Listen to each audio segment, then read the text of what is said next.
Xabi Alonso has already decided on Real Madrid's starting lineup for the match against Alaves, and it features radical changes. The Spanish manager has lost patience with the team's poor performance in recent matches and has decided to carry out a major overhaul of the starting 11. For Alonso, this match could be decisive for his future at the helm of the club, so he will do everything possible to reverse the chaotic situation the team is currently experiencing. However, the challenge will be anything but easy. Despite managing the biggest club in the world and having a squad full of stars, the context is even more complicated than it was against Manchester City. Real Madrid will arrive at this match with an even greater number of absences, due to injuries and suspensions that have severely impacted the team in recent weeks. Unfortunately for Madrid fans, this scenario has been repeated week after week. Xabi Alonso finds himself surrounded by uncertainty and constant problems in the medical department.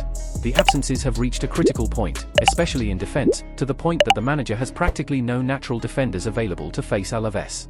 This situation represents a true sporting tragedy that directly affects the team's collective performance and puts his job in an extremely precarious position with the board and the demanding Bernabeu crowd. The numbers clearly reflect the crisis, just 2 wins in the last 8 matches. After the defeat against Manchester City, the manager publicly acknowledged the difficulty in lifting the team's spirits after so many setbacks. Even so, he insisted that the team must turn the page as soon as possible, since the season remains long and demanding in both La Liga and the Champions League. Recently, Xabi Alonso had managed to momentarily alleviate the criticism thanks to a resounding and convincing victory against Athletic Club. That performance brought some calm back to the Real Madrid camp, not only because of the result, but also because of the sound tactical approach, defensive solidity, and attacking efficiency shown throughout the 90 minutes. However, subsequent defeats against Celta Vigo and Manchester City brought frustration back to the Santiago Bernabeu. To make matters worse, Real Madrid will also be without their main attacking threat. Kylian Mbappé will be unavailable for the match against Alaves due to a fractured finger and persistent muscle discomfort in his left leg.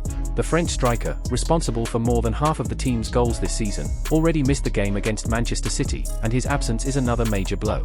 In defense, the loss of Eder Militao is another setback. The club confirmed that the Brazilian suffered a hamstring tear with proximal tendon damage, which will keep him out of action for 3 to 4 months, jeopardizing a large part of the season. With this situation, Real Madrid's likely starting 11 would be Courtois in goal, Rudiger, Tchouaméni, and Asensio in defense, Valverde, Ceballos, Bellingham, and Arda Güler in midfield, and Rodrigo, Vinicius Jr., and Gonzalo Garcia in attack. Now the question is clear: should Xabi Alonso continue until the end of the season, or is his time at Real Madrid over? Leave your opinion in the comments, subscribe to the channel, and like the video. See you in the next video.